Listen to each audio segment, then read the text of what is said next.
I never thought a few sentences read from a lawyer's folder could shatter the life I'd built for over 40 years. But that's exactly what happened the day my parents' will was read.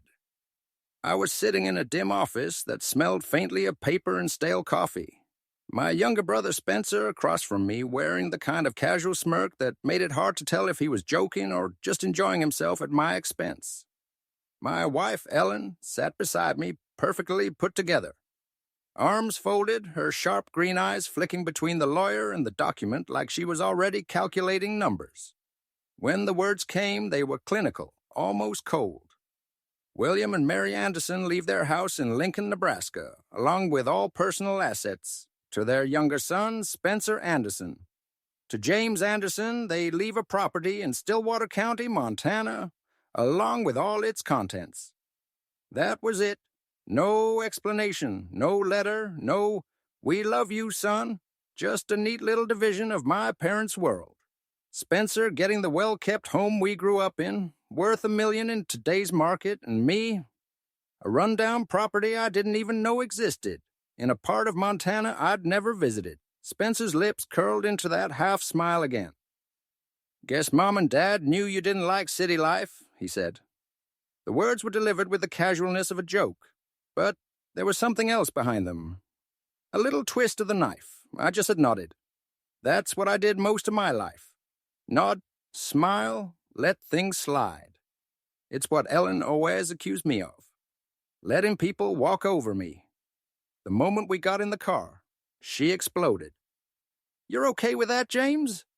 A shack in the middle of nowhere while your little brother gets the entire estate?" Her voice cut through the air like broken glass. "It was their wish," I said quietly. "No, James. It was their decision, and it was unfair, but you won't fig for anything. You never have."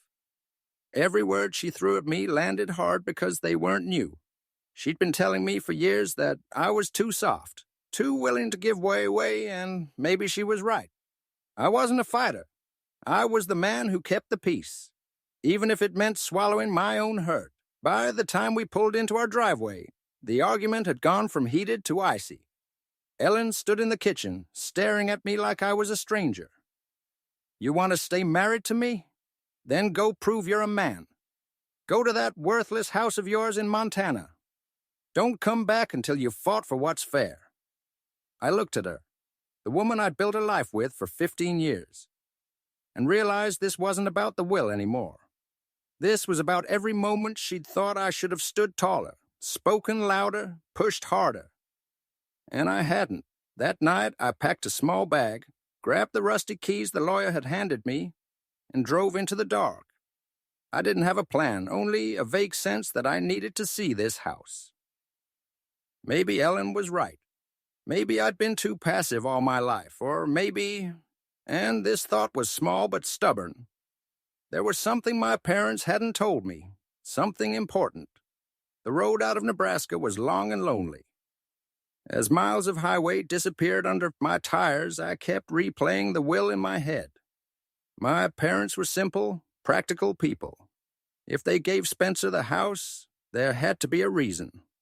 But why give me a place they'd never even mentioned? Why bury my inheritance in the far reaches of Montana? By sunrise, I was crossing into unfamiliar territory. The air felt different, thinner, carrying the scent of pine and open earth. And somewhere beneath my hurt and confusion, I felt an odd tug. Like I was being pulled towards something I couldn't yet see. I told myself I was just going to take a look, maybe clean the place up enough to sell it, and figure out the rest of my life. But deep down, I knew this trip was more than that. I wasn't just driving to Montana.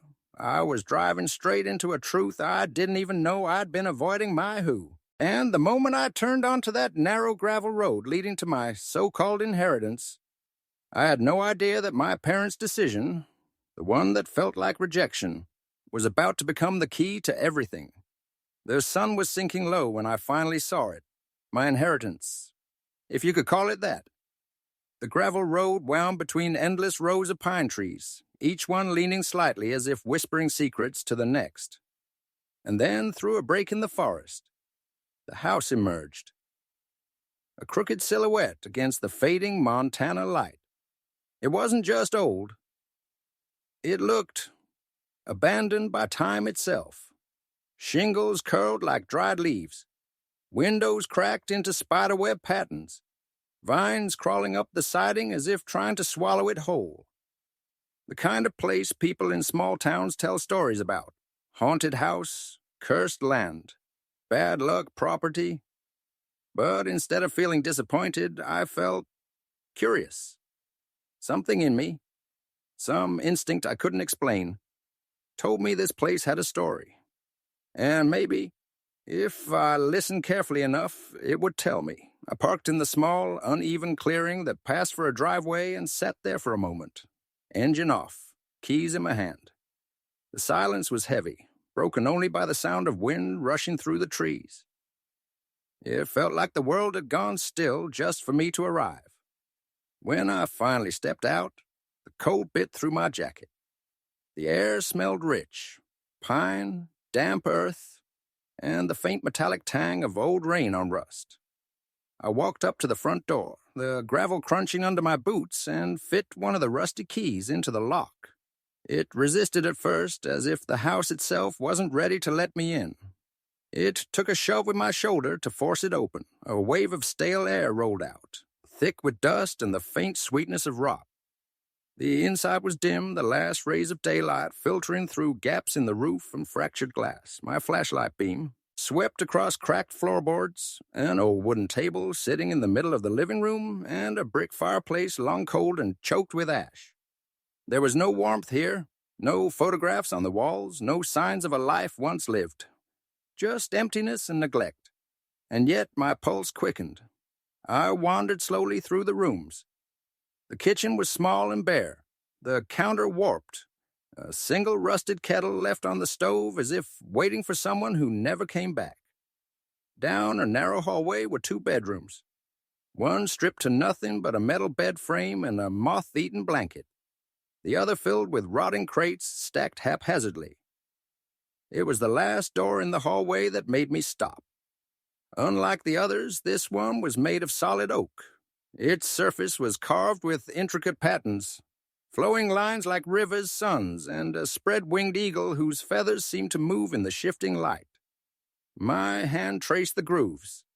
The wood smooth and worn in some places, sharp in others. I tried the keys, one after another. None of them fit.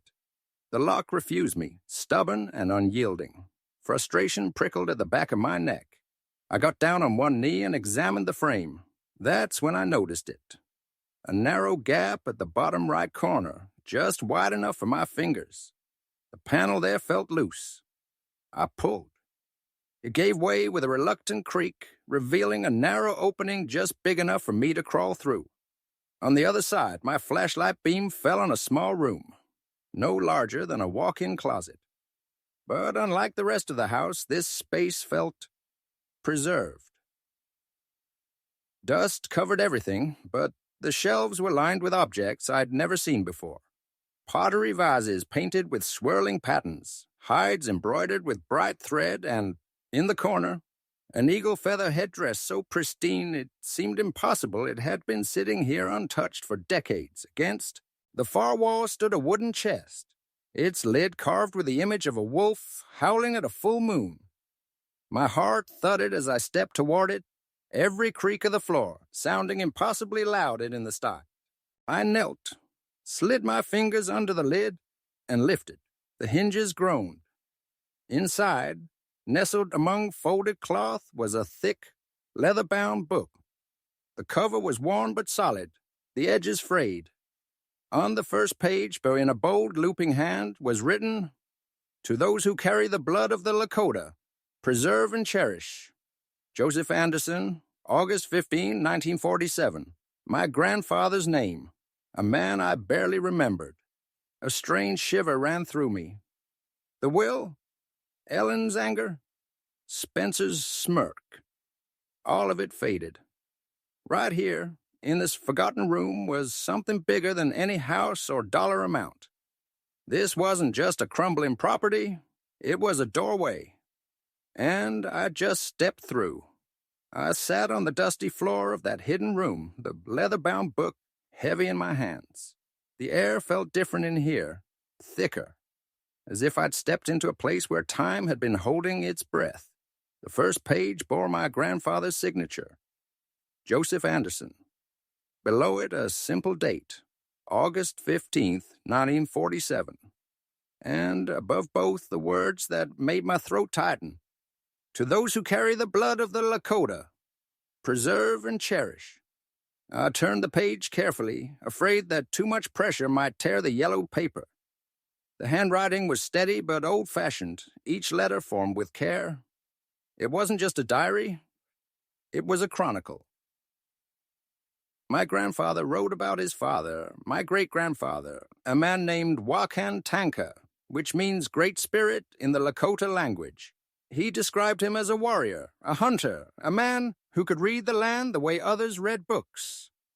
Wakan Tanka had lived when the Lakota roamed the vast prairies of the Great Plains, following the buffalo herds, performing sacred ceremonies under open skies. Then came the settlers. My great-grandfather watched as land was seized, as the buffalo were slaughtered, as his people were pushed onto reservations. The words on the page seemed to cite the weight of those years, the loss, the anger, but also the stubborn resilience. Joseph wrote of artifacts hidden away not for their monetary value, but because they were the soul of a people. Pottery that held the ashes of warriors, headdresses worn in rain-making ceremonies, a small drum whose sound could call on the spirits. These things, he wrote, were not to be sold, but guarded until the day a descendant would understand their worth. I didn't realize tears were sliding down my face until they dripped onto the page. I'd grown up in Nebraska, in a middle-class neighborhood where the lawns were trimmed and the walls were white and uniform. My parents never spoke much about the Lakota. Maybe they thought it would make life harder. Maybe they feared that clinging to the past would mark us as outsiders. But here, in this small, hidden room, I felt closer to my roots than I ever had. I wasn't just James Anderson, the mild-mannered banker who avoided confrontation. I was a descendant of warriors, storytellers, and keepers of culture. I set the journal aside for a moment and looked around the room with new eyes. The pottery vases weren't just decoration. They carried stories in every swirl of paint. The hides, embroidered with vibrant thread, told of battles, harvests, and the seasons turning. The eagle feather headdress. It took my breath away. Long, white plumes, each one pristine, radiated outward like rays of sunlight. My grandfather had written that it was worn only during the most sacred of ceremonies, and never without prayer. The wooden chest also held small pouches of dried herbs, beaded necklaces, and a carved bone knife that looked as if it had seen both ceremony and survival. Each object seemed to hum with quiet energy, as if it remembered the hands that had held it before me. When I finally closed the book, the decision formed almost instantly. These things would not be sold. They weren't mine to trade. They were part of a story much bigger than my own life. A story that stretched back centuries. Still practical thoughts and truly intruded. Tom, an old college friend of mine who worked as an archaeologist at the University of Montana, would know more about these items. I called him, my voice trembling with excitement as I tried to explain what I'd found. When he arrived the next day, his reaction said it all. His eyes widened, his hands hovered over the artifacts as if touching them might break a spell. "James, do you realize what you're sitting on?" he said, his voice almost reverent. "These aren't just museum pieces, they're priceless. Historically, culturally, maybe even financially. You could be looking at millions." Millions. The number seemed to echo in the room. That kind of money could buy back the Lincoln House, wipe out any debts, give me and Ellen a fresh start. But even as the thought crossed my mind, something inside me recoiled. My grandfather hadn't locked these away, so they could end up behind glass in some distant city or, worse, in a private collection. He'd hidden them so they could be protected, so that someone in the family could carry the legacy forward. Tom saw the hesitation in my face and gave a slow nod. I get it. Just promise me you'll do something to keep them safe. If word gets out, people will come, and not all of them will care about the history. That night I stayed in the hidden room long after the sun went down, running my fingers over the carved wolf on the chest, rereading my grandfather's words until they blurred. For the first time in years, I felt a strange kind of strength. Not the loud, aggressive kind Ellen wanted, but the quiet certainty of someone who knows what must be done. I didn't know how, but I was going to protect this legacy, no matter who tried to take it from me. It didn't take long for word to spread. Tom had promised to be discreet, but in a small world like Montana academia, secrets are slippery things. He had mentioned the artifacts to a trusted colleague who told someone else, and soon whispers were traveling faster than I could keep up with them. The first temptation came from inside my own family. Spencer called out of the blue. His voice was light, casual, too casual. "James, I hear you've stumbled onto something special," he said. "Old family treasures. Heard they might be worth a fortune." I could almost hear the grin through the phone. "They're not for sale, Spencer," I said. "Come on, don't be naive. Sell them, split the money, and we both win. I'll even make you a deal. Trade you the Lincoln House for that crumbling shack. Fair, right?" For a second, my chest tightened. The Lincoln House wasn't just a building. It was where we'd grown up, where Mom baked cookies in the fall and Dad fixed the old Chevy in the driveway. Part of me longed to step back into that life, to reclaim a place in the city I'd always called home.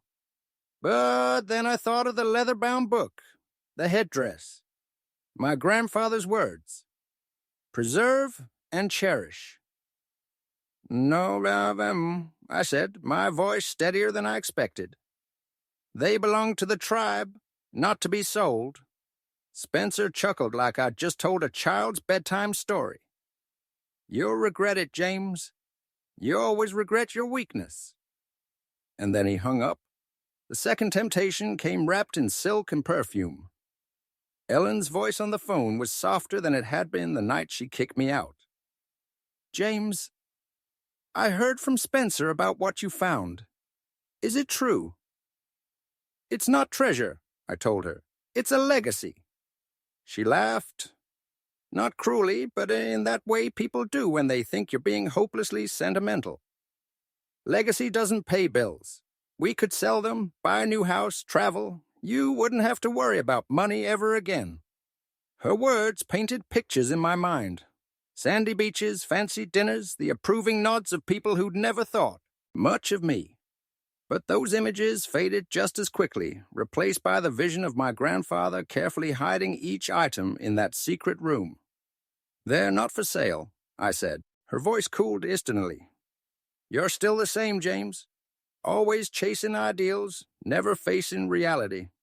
You think those relics will change anything? They won't.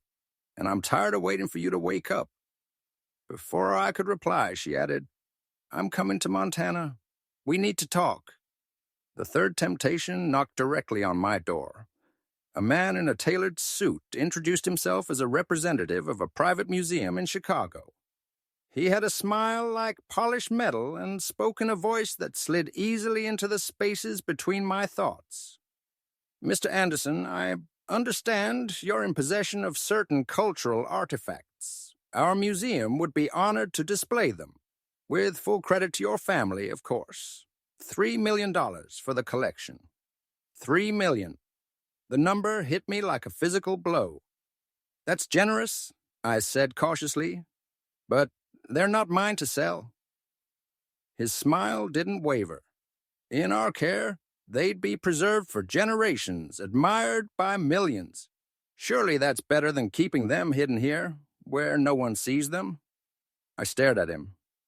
"They don't belong behind glass in a city. They belong to the Lakota, to the people who lived and died for them.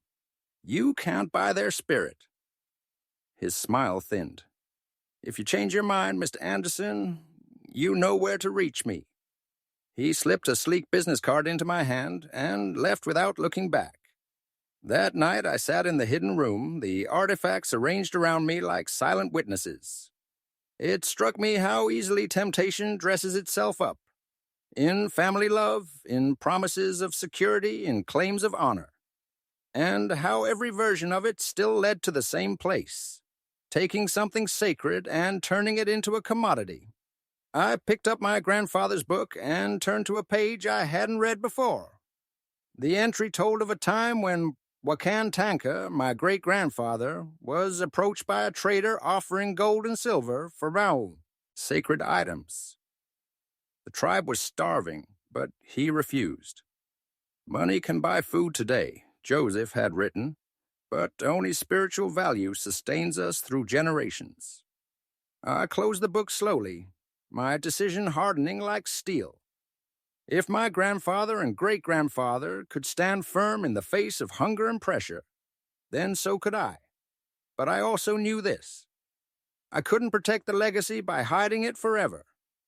The question now wasn't if I'd share it, but how to do it without betraying everything it stood for.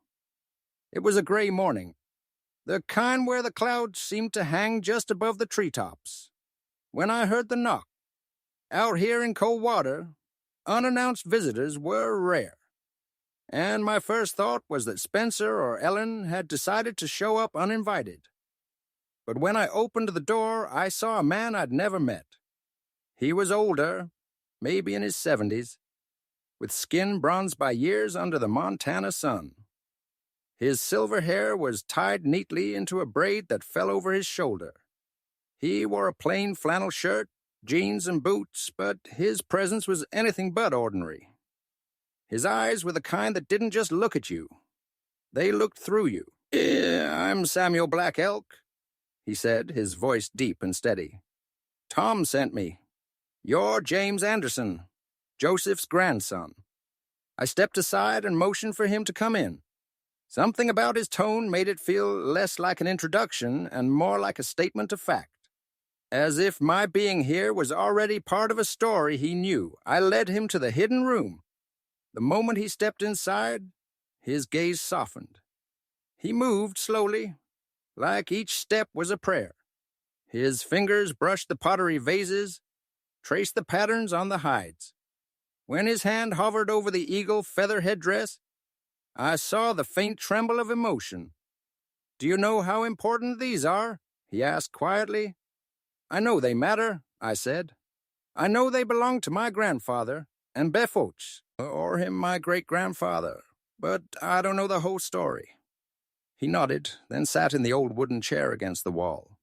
"These are not just objects," he said. "They are the spirits of your ancestors, of our tribe. They carry memory, prayer, sacrifice." Now I sat on the floor, cross-legged, feeling like a student waiting for the lesson. Samuel told me about the Lakota. Not the sanitized history in textbooks, but the living history passed through voices and ceremonies. He spoke of the great buffalo hunts, the dances under starlit skies, the songs that told of creation and the bonds between people and the land. Then his voice deepened. "Your grandfather was a keeper. In times when our culture was being erased, when sacred items were stolen or destroyed, he hid them. Not just for himself, for you. For whoever would be ready to protect them when the time came." The words settled over me with the weight of a mantle I hadn't asked for, but somehow felt destined to wear. "Why me?" I asked.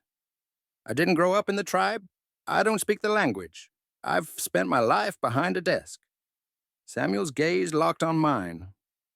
"Blood remembers, James, even when the mind forgets. You have the choice now, to be a keeper, or to let the chain break."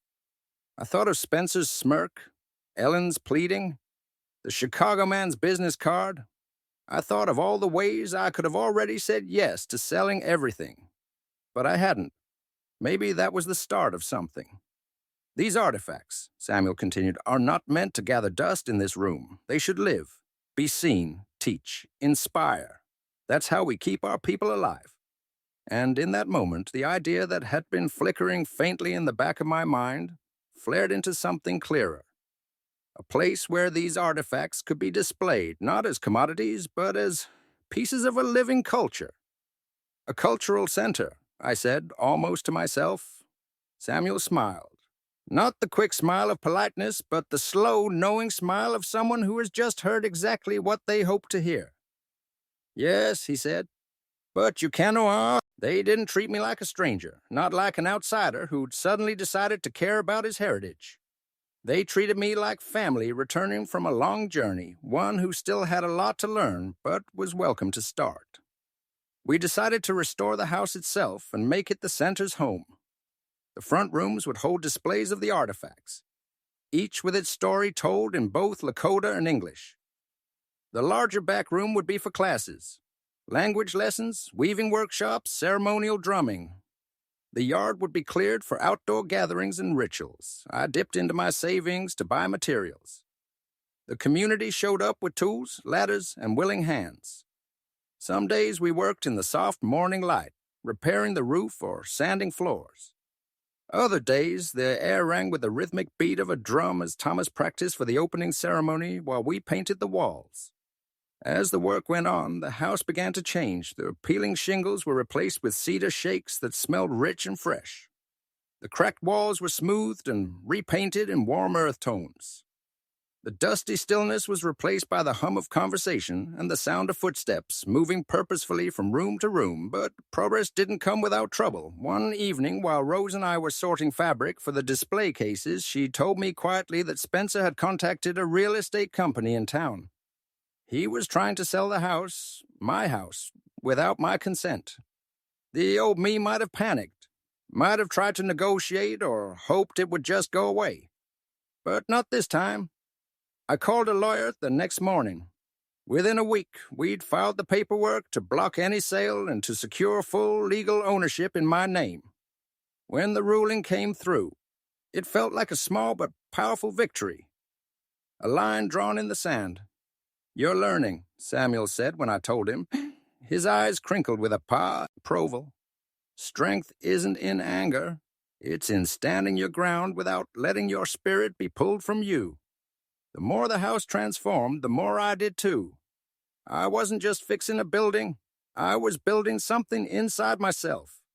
I could feel the old habits loosening, the way I used to yield to avoid conflict, the way I let others decide what mattered. By midsummer, the cultural center was ready.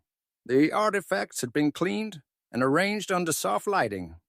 The eagle feather headdress rested in a place of honor, framed by a woven backdrop Rose had created just for it. The journal sat open under glass, its first page visible to all. Preserve and cherish. We set the date for the opening ceremony. The night before, I stood alone in the main room, breathing in the scent of cedar and fresh paint. My fingers brushed the beaded necklace Samuel had given me. I thought of my grandfather hiding these artifacts, of my great-grandfather standing against impossible odds, of all the moments when I could have chosen the easier path and didn't. For the first time in my life, I felt like I was exactly where I was meant to be. I thought the fight over the house was done. The court had already affirmed my ownership. The cultural center was almost ready to open. For the first time in months, I felt like I could exhale. Then the letter arrived. It came in a thick white envelope with my name typed in bold across the front. Inside was a formal notice from Spencer's lawyer. My brother was suing me for a co-ownership of the Montana property and its contents, citing ambiguities in our parents' will. I read it twice, hoping I'd misunderstood. I hadn't. Spencer wasn't just after money anymore. He was after control. I called Samuel that afternoon. He came over and found me sitting on the porch with the letter crumpled in my fist. "I'm tired," I admitted. "I just want to do what? It's right. But it feels like the harder I try, the more people push back." Samuel took the paper from me, smoothed it out, and set it on the table. "You see that eagle up there?" he said, pointing to the sky. Sure enough, a single eagle was circling high above the tree line. "It doesn't fly high because there's no wind," Samuel said. "It flies high because it knows how to use the wind to lift itself. This," he tapped the letter, "is your wind. Use it." His words sank in. I realized that as much as I hated the idea of another legal battle, it was another chance to prove, to myself, to my family, to the community, that I wouldn't back down. Hired a skilled lawyer in Billings, someone who understood both property law and cultural heritage cases. We began gathering evidence. The will itself, the court's earlier decision, proof of the renovations and community involvement, and testimonies from Samuel, Rose, and others about the cultural significance of the artifacts. While we prepared, I refused to let the lawsuit slow the center's progress. The final display cases were installed, the language class schedule was printed, and the outdoor area was cleared for the opening ceremony. Every nail hammered, every word of Lakota taught felt like a quiet act of defiance. Then came the trial date. Billings was a 3-hour drive from cold water, and I spent most of it thinking about what I'd say if given the chance. By the time we walked into the courthouse, I was ready. Not angry, but steady. Spencer was already there, leaning back in his chair like he owned the place. He still had that easy charm, the kind that drew people to him. But I noticed something in his eyes, a flicker of restlessness, like he wasn't entirely sure of his own ground. When it was my turn to speak, I told the judge everything. How I hadn't even known the house existed. How I'd found the hidden room, the artifacts, the journal. I spoke about my grandfather, my great-grandfather, and the Lakota heritage my parents had shielded us from. I explained the pyramids, the cultural center, how it was already bringing people together, preserving a legacy that could so easily have been lost. "I'm not keeping these things for myself," I said, my voice steady. "I'm keeping them for the tribe, for the descendants who will come long after we're gone. Selling them would be the end of their story. I'm here to make sure it's the beginning." Spencer's testimony was the opposite. He spoke of the house and artifacts in terms of market value, potential profits, shared inheritance. There was no mention of heritage, no acknowledgement of cultural responsibility. The judge, an older woman with sharp eyes, listened without interruption. When she finally spoke, her decision was clear. The property and its contents belonged solely to me. The will was unambiguous. My documented commitment to preserving the cultural significance weighed heavily in the ruling. Spencer didn't say a word as we left the courtroom. He just gave me a long look, part challenge, part something I couldn't read, before walking away. I drove back to cold water with the weight gone from my chest. Not because I'd won, but because I'd stood my ground without compromising what mattered. The cultural center's doors would open without a shadow hanging over them. And for the first time, I felt like the fight hadn't taken something from me. It had given me something I'd been missing all along. The morning after the trial, the air in cold water felt sharper, cleaner, as if the whole valley had exhaled with me. I walked out to the porch with a mug of coffee, letting the steam warm my face in the cool breeze. That's when I saw it again. The eagle, high above the tree line, wings outstretched, riding the invisible currents. I thought back to what Samuel had said. It doesn't fly high because there's no wind. It flies high because it knows how to use the wind to lift itself. That triachiel had been my wind, and for the first time, I realized I hadn't just survived it. I'd used it to rise. The memory of standing in the courtroom was still vivid. My voice hadn't trembled. I hadn't searched for approval in anyone's eyes. I'd simply told the truth, my truth, and let it stand. And that, I realized now, was the difference between the man I'd been and the man I'd become. After the ruling, the lawyer for the Cultural Center's side handed me a copy of the decision. In bold print, it stated, Full ownership of the property and its contents is awarded to James Anderson. Below that, the judge had included a written note. Something unusual, my lawyer told me. The court recognizes Mr. Anderson's commitment to preserving cultural heritage. This decision reflects not only legal clarity, but the importance of safeguarding history for future generations. Reading those words felt different than winning a legal battle. It felt like validation, not from a court, but from the universe itself, that I was where I was supposed to be. When I got back to Coldwater that evening, the center wasn't quiet. Samuel, Rose, and Thomas were there, along with a handful of others from the community. They'd lit a small fire outside, the smoke rising in thin spirals into the twilight sky. "Come," Samuel said when he saw me. "We sing tonight." We gathered around the fire, the drumbeat steady like a heartbeat. Thomas began singing one of the old songs, his voice deep and carrying, the Lakota words flowing in rhythm with the drum. I didn't know all the lyrics yet, but I hummed along, feeling the vibration in my chest. At one point, Samuel leaned over and said, "That eagle you keep seeing, in our tradition, it's a messenger. It flies higher than any other bird, closer to the Creator. Maybe it's telling you your ancestors are watching and approving."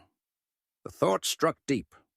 I looked up, half expecting to see the silhouette against the night sky, and even though the stars had already swallowed, lowered the horizon, I felt it.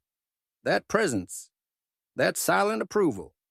Later, after the songs, we passed the talking stick. It was my turn to speak, and I told them what the trial had meant to me.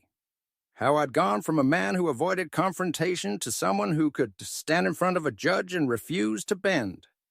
I thought strength was about never being afraid, I admitted. But now I think it's about standing for something, even when fear is right there with you. There was a quiet murmur of agreement, and Rose placed her hand lightly on my arm. "That's the lesson our people have carried for generations," she said. "You've learned it well." When the fire burned down to embers, I walked back into the house. In the hidden room, I touched the eagle feather headdress, letting my fingers trail over the soft white plumes. Then I rested my hand on my grandfather's book. The past was still here, alive in these walls, not a burden, but a guide.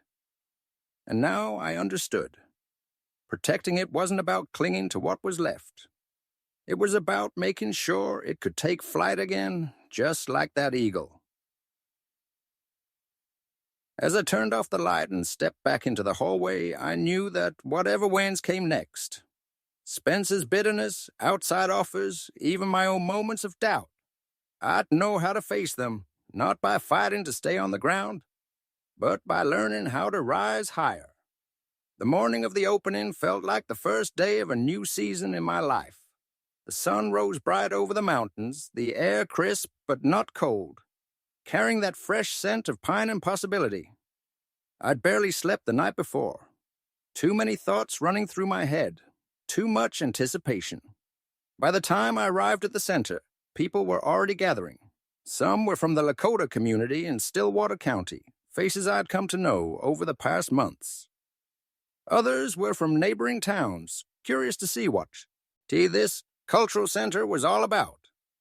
Children darted between the adults, laughter carrying across the yard. Inside, the rooms glowed in the soft morning light. The artifacts were displayed with care. Pottery vases with their swirling patterns, the embroidered hides, the carved bone knife, and at the center of it all, the eagle feather headdress. Rose's woven backdrop framed it like sunlight catching snow. Out front, Samuel prepared the ceremonial space. A fire pit was built and ready for the tobacco offering. Drums waited nearby, and Thomas stood to the side, humming quietly as if warming his voice. When it was time, the crowd formed a circle around the fire. Samuel stepped forward, speaking in Lakota first, then translating for those who didn't understand. He spoke about the importance of keeping the old ways alive, about how heritage is not just remembered, but lived.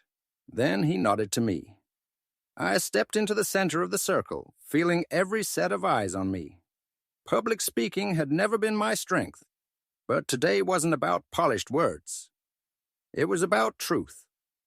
I used to think I knew who I was. I began. A banker from Lincoln. A man who stayed out of trouble, kept the peace, didn't push too hard. I thought that was strength.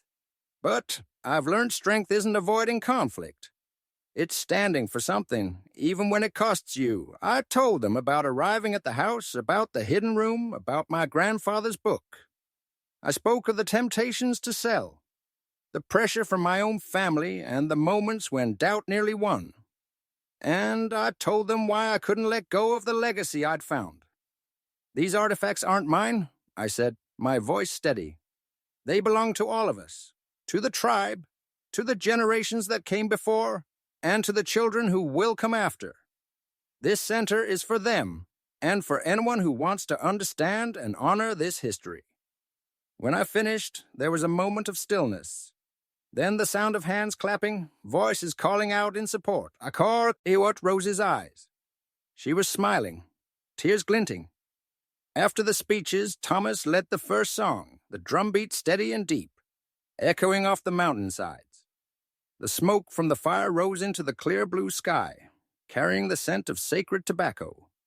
Children danced in small circles, their parents clapping in rhythm. At one point, a young girl I hadn't met before approached me. She was holding a simple beaded necklace, its colors bright against her small hands. "Thank you, Miss James," she said softly. "I never thought I could be proud of being Lakota, but today I am." I knelt so we were eye to eye and took the necklace, my throat tight. "That means more to me than you know," I told her. The rest of the day was a blur of conversations, songs, and shared meals. The rooms buzzed with people learning words in Lakota, admiring Rose's weaving demonstrations, or listening to Thomas tell old stories. By the time the sun dipped low and the crowd began to thin, I stood on the porch, looking out at the fading light. The cultural center was alive, not because of the building, but because of the people inside it. And for the first time in my life, I felt that same life inside me. The weeks after the opening were the busiest and happiest I could remember. Each morning, I woke before sunrise, brewed a strong cup of coffee, and walked through the center's rooms before unlocking the doors. I liked seeing everything in the quiet, the way the morning light caught the pottery's curves, the faint gleam of beads on the hides, the shadows of the feathered headdress stretching across the wall. It reminded me why I was here. Some days, I worked with Rose, arranging displays or helping her prepare weaving materials for the children's classes. Other days, I sat with Thomas as he taught me ceremonial songs. My pronunciation was still clumsy, and I often earned a good-natured laugh from the elders, but every new word brought me closer to something I'd once thought was lost forever. The center became more than a building. It became a heartbeat in the community. We hosted language workshops, storytelling nights, and even small ceremonies for seasonal changes. Visitors came from other towns and sometimes from hundreds of miles away. Many brought their own stories, pieces of family history they'd kept hidden or forgotten. But even as I settled into this new life, the old fears crept in sometimes. At night, after the center was locked and quiet, I would sit alone in the hidden room, my grandfather's book open in front of me. I'd run my fingers over the ink of his handwriting and wonder, am I doing enough? Am I capable of carrying this forward? One evening, Samuel found me there. He didn't say anything at first, just sat down in the old chair, lit a stick of sacred tobacco, and let the smoke curl lazily through the room. "You're worried again," he said eventually. I gave a short laugh. "I don't want to fail. I don't want to let everyone down." Samuel looked at me for a long moment before saying, "Your great-grandfather once stood before an army he could not defeat and still fought for his people. Do you think he didn't feel fear? Strength is not the absence of fear, James. Strength is walking forward even when your knees shake." His words settled into me like warm coals. I reached for the necklace he had given me, the one woven from sweetgrass and beads. and felt the cool texture against my skin. I realized I wasn't walking this path alone. I was walking with every ancestor who had come before me. The seasons began to turn. Autumn brought crisp air and a canopy of gold across the mountains. Winter followed, the snow wrapping the center in silence, though inside it was alive with voices and music. Spring returned with new energy. Children laughing outside, elders sharing stories under the budding trees. Through it all, I kept learning. I learned the meanings behind beadwork patterns. I learned the old hunting songs, even if my voice couldn't carry them like Thomas's. I learned that leadership isn't about commanding. It's about listening, about making space for others to share their strength. And I learned something about myself, too. I'd spent so many years being the man who yielded, who kept the peace by avoiding the fight. But here, I wasn't avoiding anything. I was choosing every day to stand for something, even when it was hard, even when it meant saying no to the people I once feared disappointing. Marsh or not, I stepped out onto the porch after locking the doors. The sky was clear, the stars sharp and bright, and there it was again, the eagle, gliding high above the valley, its wings catching the moonlight. I touched the necklace at my chest and whispered, "Thank you for believing in me." The wind moved through the pines like a low, steady drumbeat. I knew then that whatever came next, challenges, temptations, even moments of doubt, I was ready. Because I was no longer just James Anderson, the man who got the lesser inheritance. I was the descendant of Wawakan Tanka, the grandson of Joseph Anderson, the keeper of a legacy meant to be lived, not locked away. And for the first time in my life, I wasn't wondering if I was enough. I knew I was.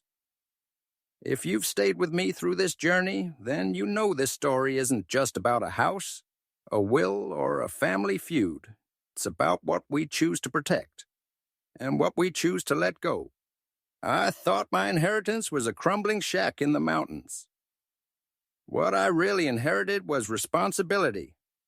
A responsibility to my ancestors, to my community, to myself. Now, I want to ask you, what's the legacy in your life that you've been overlooking? It might not be a box of priceless artifacts hidden behind a locked door. It might be a recipe your grandmother taught me beads. Get you. A story your father told by the fire. A tradition that's been slipping quietly out of your family. Legacies disappear when no one steps forward to protect them. Uzo, I challenge you. Be that person. Be the keeper. Tell the story. Pass it on before it's too late. And if this story touched you, share it. Someone out there might be holding their own hidden legacy, waiting for the moment they realize its worth. Because the things worth keeping aren't always the things worth the most money. They're the things that keep us alive. Spring came early this year. The snow melted from the mountain slopes weeks sooner than usual, sending clear water rushing through the streams that crisscrossed Coldwater Valley. The hills were green again, and the pines swayed under a soft, warm wind. I stood on the porch of the cultural center, the same spot where I'd once arrived with nothing but a set of rusty keys and more questions than answers. Now the laughter of children learning their first Lakota words spilled through the open windows. Somewhere inside, Thomas's drumbeat kept time. Steady as a heartbeat, I thought of my grandfather Joseph, of my great-grandfather Wakan Tanka, of the long chain of hands that had protected these artifacts before they had ever reached me. I thought of the eagle that had followed me through this journey, in the courtroom, over the fire circle, and in quiet moments when I needed reminding that I wasn't walking alone. I stepped inside the hidden room one more time. My fingers brushed the carved wolf on the wooden chest, the cool beads of the necklace against my chest, and I made myself a promise. No matter what comes, greed, doubt, or the slow forgetting of time, this story will not end with me. It will live. It will be carried forward. And one day when it's my turn to hand it over, I'll know I've done my part.